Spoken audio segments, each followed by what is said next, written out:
Olá pessoal, meu nome é Marcelo Carrenho, sou o CEO da QC Certificações. A QC Certificações é um organismo certificador de produto e de sistema de gestão da qualidade. Estamos aqui na Medical Fair, mais uma vez, com o nosso bate-papo. O nosso convidado de hoje é o Bruno e estamos aqui para a gente falar um pouquinho do futuro do mercado de eletromédico, de equipamento para a saúde aqui no Brasil. Certo, Bruno?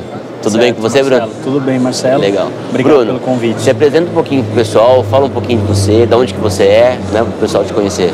Legal, Marcelo. Primeiro agradecer a QC e a você pelo convite de estar aqui.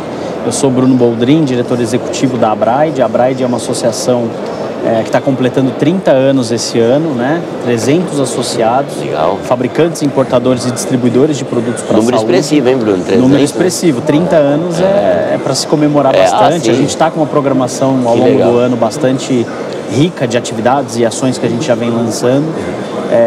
E é um prazer estar aqui com a QC, que é super parceira nas nossas atividades aí. O prazer é todo nosso, Não, ter eu alguém assim, com bagagem para falar com a gente, isso é importante, legal. Dar um pouquinho de informação pro pessoal, né, Bruno? Com certeza, com certeza. Legal. Bruno, então pra gente começar o nosso bate-papo aqui, então se a gente fizer uma comparação hoje no mercado de produto para a saúde, eu acredito que grande parte é produto importado, A galera acaba trazendo de fora, os fabricantes de fora, E com isso tem os nossos distribuidores, importadores aqui. Mas a pergunta assim, o que na sua visão, ou na visão da Abraid, o que torna atraente esse mercado para os distribuidores e importadores aqui no Brasil? Pois é, Marcelo, acho que uma coisa que é importante falar é o seguinte, se você pegar o guarda-chuva do que a gente chama de dispositivos médicos, que inclui também produtos para diagnóstico, a gente está falando de um mercado importado aproximadamente em torno de 60%. Se a gente tirar o diagnóstico dessa conta e deixar só o que a gente chama de OPME, ou órteses, próteses, materiais especiais e equipamentos, a gente está falando de 40%. Ainda assim é um mercado expressivo. Significativo. E o interesse no mercado brasileiro, se for para te responder de forma pronta, eu acredito que é em função do potencial que esse mercado tem, por duas razões. Primeiro, porque ele é muito grande, ou seja, você tem aqui 214 milhões de pessoas que podem usufruir em algum momento desses produtos, E, de outro lado, você tem um sistema público que é gigantesco, que atende mais de 75% da população. Só uma pergunta, esse sistema público é o grande comprador ou não? Sem dúvida. É o maior comprador brasileiro, é o SUS, que no fim do dia atende todo mundo, inclusive quem tem plano de saúde. Exatamente, Mas quem não tem plano de saúde depende exclusivamente do SUS, e essa parcela de pessoas potenciais pacientes desse sistema é o que atrai principalmente as empresas estrangeiras em vir para o Brasil e entrar nesse mercado. Legal. E nessa troca, você tem a visão dos fabricantes estrangeiros e dos importadores, quem você acha aí que toma essa decisão? É mais as empresas estrangeiras que querem vir para cá? Ou a galera daqui do Brasil mesmo que é mais proativa e vai buscando e busca a necessidade, faz puxar essa corda aí? Como que você... Olha, falando pela Abraid, o que eu tenho experimentado nos últimos anos é uma procura muito grande de órgãos de fora, e aí quando eu falo órgãos são governos, câmaras de comércio, escritórios de negócios, procurando a Abraid para conectar com os distribuidores associados para poder entrar no mercado brasileiro. Mas, do outro lado, o nosso associado ele também faz esse movimento, o que eu entendo esse movimento de fora para dentro é maior do que o de dentro para fora, porque geralmente quem já está aqui, já tem um mercado, já está consolidado, ele vai buscar algum produto geralmente para se diferenciar no mercado, Ou seja, é muito difícil a gente conseguir uma expansão de mercado. Se eu tenho, 1 milhão de potenciais pacientes nessa linha aqui de produto, eu não vou conseguir fazer uma promoção, uma liquidação de dispositivo médico para ampliar o mercado. Não, eu vou ter que conquistar minha faixa dentro desse 1 milhão, por exemplo. Porque a demanda é aquela lá, certo? A demanda é aquela, exato. Ela muda, mas ela muda num contexto de tempo muito grande, Então você vê, se você pegar, por exemplo, a pirâmide etária brasileira, a gente está caminhando para ser um país de idosos muito rapidamente. Mas esse muito rapidamente, eu estou falando de 10, 15, 20 anos. Mas é um indicativo bom, Mas é um indicativo. E esse é outro fator que as indústrias de fora também estão buscando investir no Brasil, porque sabe que geralmente os idosos precisam mais de dispositivo médico e aí eles estão vendo que o mercado vai se ampliar ali na frente. Você tocou num assunto importante, Então, pensando no cara de fora, vamos dizer que eu sou o fabricante de fora, O que você diria pro cara de fora aqui, não, o Brasil é legal, dá para vir para cá. Qual que seria o fator ali, chave para você convencer o cara a vir para cá? O que você pensaria? Olha, hoje de manhã, curiosamente, eu tive uma reunião com o pessoal de um banco da Inglaterra que legal, que assessora indústrias inglesas a vir para o Brasil nessa área de dispositivo médico. É mesmo? E ele me fez exatamente a mesma pergunta. Olha só, tá vendo? E eu falei para ele, eu nem combinei com ele, hein, Bruno? Pois é, não foi combinado, né? Mas a resposta é a mesma. Eu diria para ele 3 coisas. Acho que a primeira coisa é, tirando a questão do potencial do mercado brasileiro que a gente já falou, acho que a primeira coisa é a questão regulatória. Né, o Brasil, junto com a Anvisa, acho que fez avanços bastante significativos nesses últimos 5 anos em melhorar a sua regulação e a gente trabalha muito para isso. Mas a empresa que quer vir para o Brasil obrigatoriamente tem que conhecer o regulamento daqui, tem que saber que para vender aqui precisa ter registro, né? Que muitas vezes além do registro você precisa incorporar esse produto ou no sistema público ou no privado para ele conseguir ter um volume de venda maior. Então a questão regulatória é fundamental. A segunda coisa, eu diria que é uma questão mais de fazer negócios no Brasil, ou seja, qual vai ser o modelo de negócio que você vai trazer? Você vai contratar uma consultoria que vai hospedar o registro para você? Ou você vai fechar um contrato de exclusividade com um importador master que tem uma rede de distribuição, né? Então esse é um modelo e esse modelo implica em outras questões que conhecer, por exemplo, todo o processo de despacho aduaneiro, de liberação de mercadorias nos portos, aeroportos e fronteiras, entendeu? E terceira questão que eu diria é justamente mapear o mercado. Né? Não adianta você querer trazer um produto super inovador se não tiver a demanda aqui. Você pode ter a melhor intenção do mundo, mas se não tiver mercado, dificilmente você vai conseguir ter. Sem mercado, não vem. E mais do que ter mercado, é conhecer o tamanho do mercado. Né? Então, eu vou, sei lá, por exemplo, a minha indústria vai querer vender, vou dar um exemplo, o stent, que é o produto mais consumido no SUS e no privado hoje no Brasil. Legal, você tem que saber que o mercado de stents já tem várias empresas atuando e que o mercado ele tem um tamanho. Então, para você entrar, você vai ter que ter uma estratégia para conquistar parcelas desse mercado. Dificilmente você vai, de novo, ampliar o mercado. Não vai chegar aqui achando que vai ser líder de mercado, né? Exatamente, é todo um trabalho, um processo longo, eu diria. Legal. Mas, Bruno, se a gente pensar um pouco nessa balança aí, né, importação e indústria nacional, você acha que o Brasil não tem capacidade de assumir essa demanda que vem de fora, é isso? Na sua visão? Eu sei que tem muitos importadores, mas... Você fala da indústria nacional suprir o mercado. Suprir o que o cara compra de fora, né? Entendi. Olha, eu acho, Marcelo, que depende da linha de produto, tá? Vou dizer isso por quê. Se a gente for, por exemplo, observar o mercado de marca-passos, por exemplo, ele é um mercado que eu diria que é praticamente 100%, se não for 100% importado. Porque talvez, infelizmente, a gente não tenha ainda no Brasil uma tecnologia ou uma indústria que tenha essa tecnologia capaz de produzir para começar a abastecer o mercado. Agora, se você for para outras linhas, por exemplo, na área de ortopedia, a gente já tem uma indústria nacional mais consolidada e que tem uma parcela bastante significativa do mercado, principalmente no mercado público. Então, isso depende muito da linha que você está falando. A ortopedia de um jeito, a cardiologia de outro jeito, tem que sempre segmentar o mercado aí, né? Exatamente. Aí, nesse caso, tem que ter uma segmentação.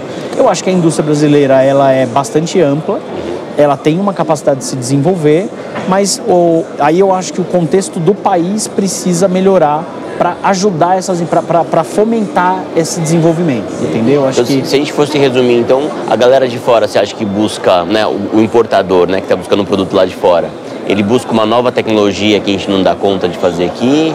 Ou você acha que também tem aquele cara que busca uma demanda grande por causa de custo, às vezes o custo é menor, né?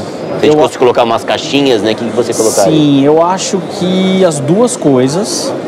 Tá, eu acho que ele... Mas principalmente, eu acho que quando ele vai buscar fora, ele vai buscar um produto diferenciado. Eu acho que ele vai buscar um produto para trazer para cá, para ser diferenciado, né? Ter aquele quê a mais no mercado e aí sim conseguir conquistar parcelas relevantes do mercado e às vezes uma rentabilidade até maior. Entendeu? Então acho que esse é o principal motivo da busca por produto importado. Porque se você for ver no contexto atual, a gente até pode falar mais isso para frente, o câmbio ele está extremamente desfavorável, né? Antes da pandemia para agora, então, e isso é um motivo de, de instabilidade para o importador, né? Ter que depender do câmbio às vezes é complicado. De certa forma tem que achar um produto com um valor agregado maior um pouco, né? Com certeza, exatamente. Mas você tocou num ponto importante, né? O câmbio, a gente vem aí de um momento aí de pandemia, meio um pouco de instabilidade, né? E tudo mais. O que você acha aí quais são as dificuldades que a gente possa encontrar hoje aí no mercado, né? Quando o importador, né, o distribuidor pode encontrar um pouco no mercado devido a essa, às vezes, igual você falou, do câmbio? Tem outros fatores, você acha que podia ter uma dificuldade maior aí também? Olha, Marcelo, se a gente for falar de presente, né, eu acho que dá para a gente falar um pouco desse cenário atual, a situação ela é preocupante. Por quê? Porque a gente vem num mercado que sim, está se recuperando. Então a gente tem um contexto de vacinação que avançou muito. Por consequência, a Covid, tanto internações quanto contaminações e óbitos, se reduziu muito.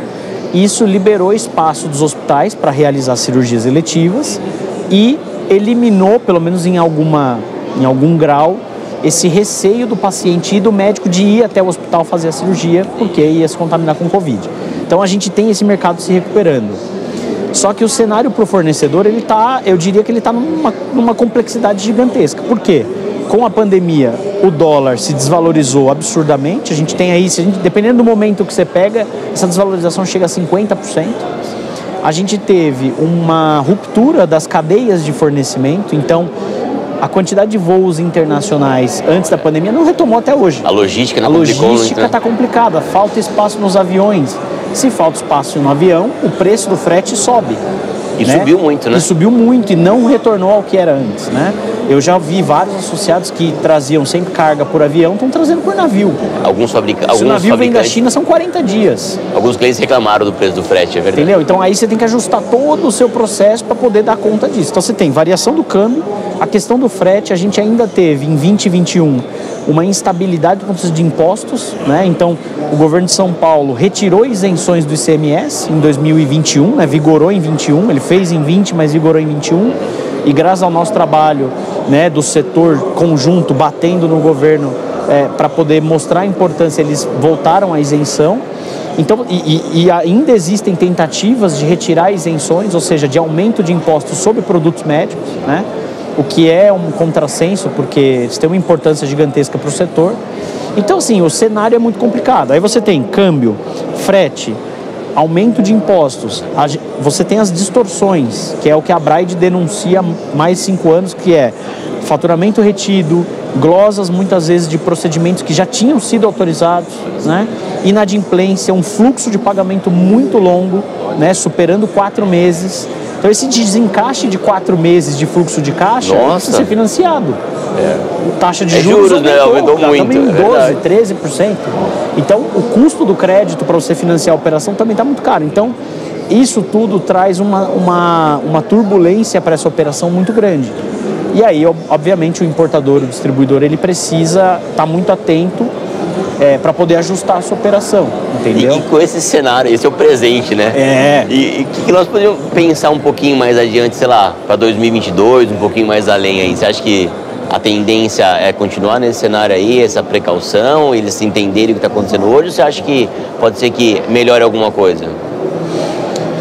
Eu acho que tem tudo para melhorar a retomada das cirurgias eletivas. Eu acho que isso vai continuar num movimento constante, né, de recuperação, até pelo gargalo que se formou por conta da Covid. Então acho que, salvo uma nova pandemia, que todos nós torcemos para que não haja, eu não acredito numa ruptura da demanda por cirurgias eletivas, né? Então, você pega as filas do SUS, que aumentaram durante a pandemia, você precisa dar vazão para aquilo ali, né? No setor privado, a mesma coisa. Então, eu acho que isso tende a se sustentar numa rotina de crescimento, vamos dizer, daqui para o segundo semestre.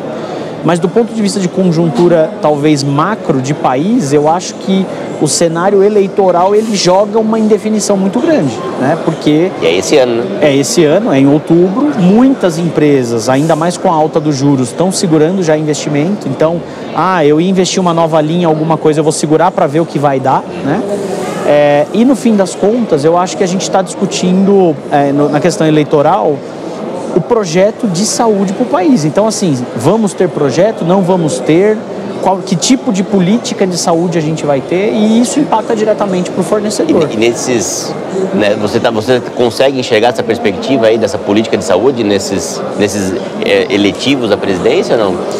Olha, eu acho que assim, existem diferenças grandes, né, entre os candidatos, e todo mundo sabe disso, porque são ideologias diferentes, né? Então é óbvio que isso se reflete também como política de saúde. Mas eu diria que nós temos feito um trabalho, inclusive a Abraid, ela é membro de uma aliança de associações do setor de dispositivos médicos, né, que compreende a Advamed, que é a Associação Americana dos Fabricantes, e também a CBDL de diagnóstico. E nós estamos, desde o ano passado, fazendo um trabalho junto aos presidenciáveis, aos candidatos. Então nós lançamos em agosto do ano passado um livro com propostas que estão sendo entregues para os candidatos. Então nós já entregamos para o Luiz Felipe Dávila do Novo, para o Dr. Geraldo Alckmin, que tudo indica vai ser vice do presidente Lula como candidato a presidente. Estamos buscando agenda com o senador Flávio Bolsonaro, representando o presidente Bolsonaro, né? Já tentamos agenda com o Dr. Queiroga, que é o ministro da Saúde, já falamos com o Ciro Gomes. Acho que isso que é importante, né? Falar com todo mundo, né? E falar com todo mundo, né? Exato. Por quê? Porque a mensagem para eles tem sido, independente do seu partido, da sua ideologia, e do detalhe de como vai ser feito ali na frente, o Brasil precisa colocar a saúde como prioridade. É verdade. Né? E aí, quando eu falo saúde, é o setor saúde. Ainda mais nessa pirâmide invertida, está invertendo, né? De ser um país mais velho. Exatamente. Quando eu estou falando de setor saúde... Estamos pensando em nós, né, Bruno? É lógico, a gente tem que, né? Afinal de contas, todos nós seremos ou somos pacientes. Exatamente, né? Tem que pensar nisso. Mas a gente luta justamente para isso, para que a saúde seja priorizada. E quando eu falo saúde, eu estou falando de hospitais, eu estou falando da saúde privada, que é super importante, eu estou falando de laboratórios, eu estou falando da indústria, seja farmacêutica, seja de dispositivos, dos distribuidores. Então, que o governo possa colocar a saúde como prioridade e que possa contar com a gente do setor para poder discutir o detalhe, né? O detalhe de como vai ser a política, né? Quais políticas vão ser feitas, etc. Isso a gente pode discutir depois, mas essa acho que é a grande mensagem que fica para esses candidatos, né? Bruno, só pensando um pouquinho na expectativa, né, do mercado, né, próximo ano, você falou das cirurgias eletivas aí, né? Em conversa com alguns clientes nossos, vamos dizer assim, eles acham que reprimiu muito a cirurgia eletiva e em algum momento isso vai acontecer. Ele está com a visão legal, ele acha que em algum momento está certo isso, a visão dele, então se em algum momento vai acontecer, senão que ele vai vender mais, né? Eu acho que já está acontecendo. Já tá acontecendo. Eu acho que no setor privado a gente teve uma retomada mais consistente já a partir do segundo semestre do ano passado dos procedimentos, né? Eu acho que pelo menos isso é o que a gente consegue apurar do que o nosso associado fala, né? Então, por exemplo, se você for pegar de 20 para 21, o faturamento dos nossos associados ele cresceu. Você vai falar, poxa, Bruno, mas como cresceu na pandemia? Cresceu por quê? Porque 2020 era o primeiro ano de pandemia, muita incerteza, até como controlar a pandemia. Ninguém sabia o que fazer, né? Não tinha vacina, então é óbvio que não ia ter cirurgia eletiva, né? No 21, eu diria que a partir do segundo semestre, a retomada começou acelerada, porque hospitais estavam ficando já ociosos. Olha só. Os médicos há muito tempo sem operar. E os pacientes ficando para trás, principalmente o paciente com condição agravada. Verdade. Então eu acho que esse movimento ele já vem acontecendo e é o que eu digo, acho que esse ano de 22 ele é um ano de consolidação, pelo menos no setor privado. No setor público a gente sabe que tem alguns gargalos, né?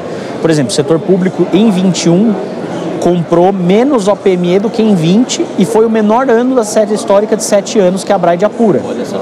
Então significa o seguinte, Bruno, mas é óbvio, teve a pandemia, é óbvio que eles vão comprar menos OPME porque teve menos cirurgia. Só que isso também reflete dois fatores, e aí eu vou adicionar um dado aqui. É o 4º ano seguido que a parcela de faturamento do nosso associado Abraid vinda do SUS diminui. Por quê? Porque você tem um orçamento federal, principalmente federal, congelado, tabelas que não são reajustadas há mais de 20 anos. Eu acho que o ano de política ainda dá uma congelada a mais, não dá não? Com certeza, certamente. Então você tem orçamento congelado, tabelas congeladas e todo esse cenário que eu falei de custos, câmbio, frete, etc., crescendo. Então o fornecedor ele acaba não conseguindo mais vender para o setor público, nos preços em que o setor público se dispõe a comprar.